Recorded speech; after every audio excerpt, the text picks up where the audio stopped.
worried that the press coverage that this game is getting is doing more harm than good for Perth's reputation? Oh, absolutely not. What we're seeing is incredible coverage of this game throughout Europe. So we see that WA is well and truly on the map as a result of not these types of events, but this unique world first.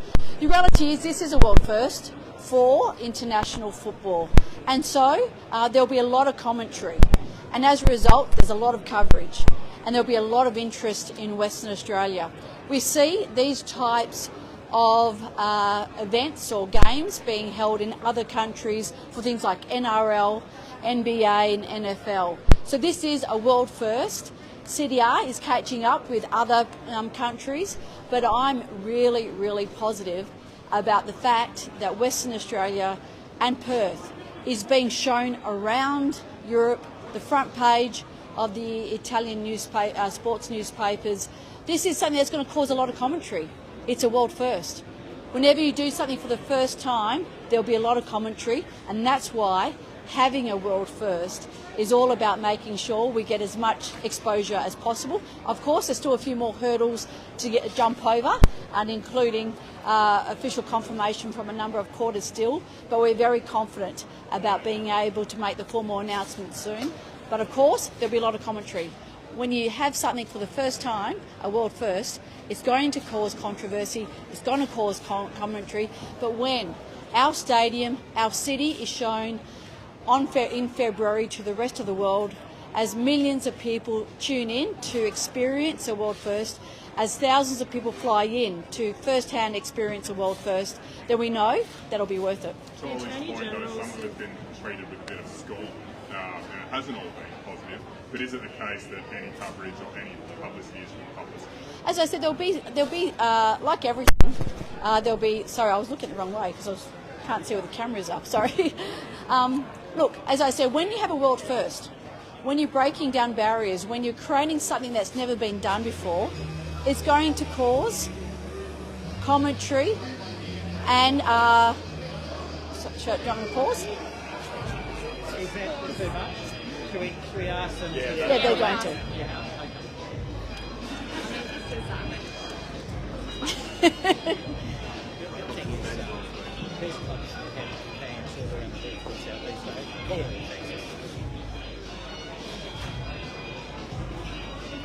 But the other thing is something like NRL, NBA, NFL.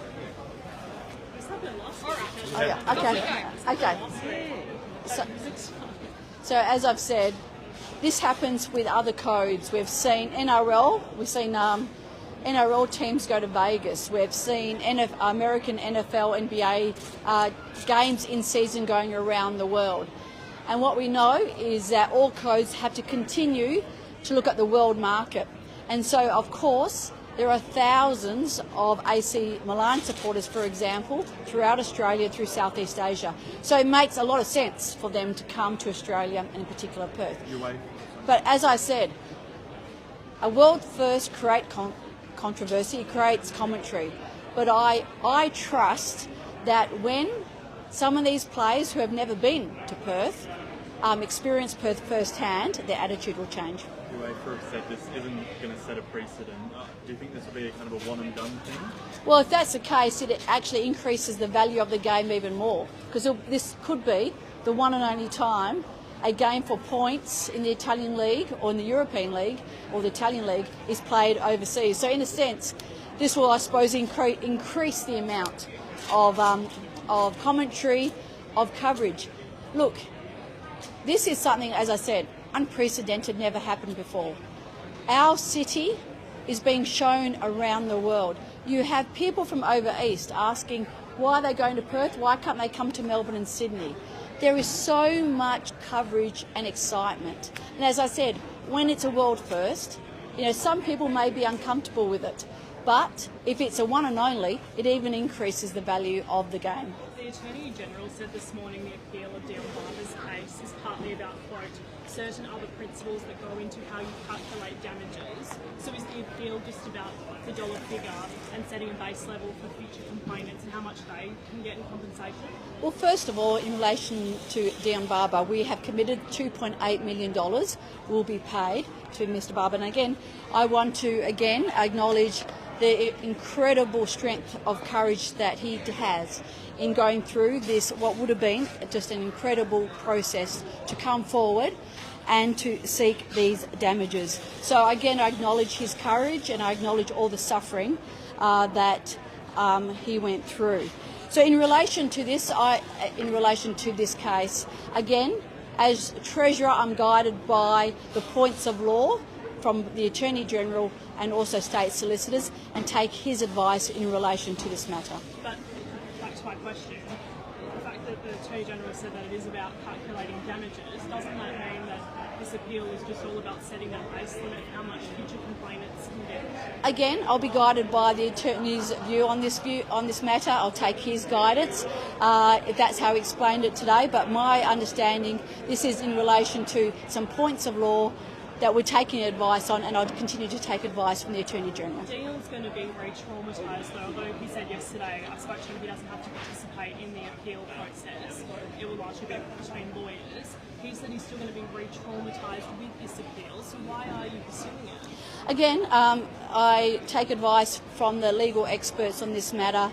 That's the current advice in front of us, and that's where we're taking our advice. The way the Attorney General is talking on his comments today about that makes it seem like a treasury matter. Makes it seem like the fact that the state doesn't want to set a dangerous precedent for how much money is spent. But 2.8 is too much. Is that something your government's concerned about? No, again, we've confirmed the $2.8 million. We've already made also clear that it's for future cases. So 2.8 aside, are you worried that 2.8 for Dion Barber will be replicated for other survivors? Again, this is not a Treasury concern. This is a concern in relation to some points of law they want clarified. It's not a Treasury concern. Sorry, you're right. Your Attorney General saying it's not a Treasury concern. For yesterday's announcement for Peace Star, $730,000 was the cap.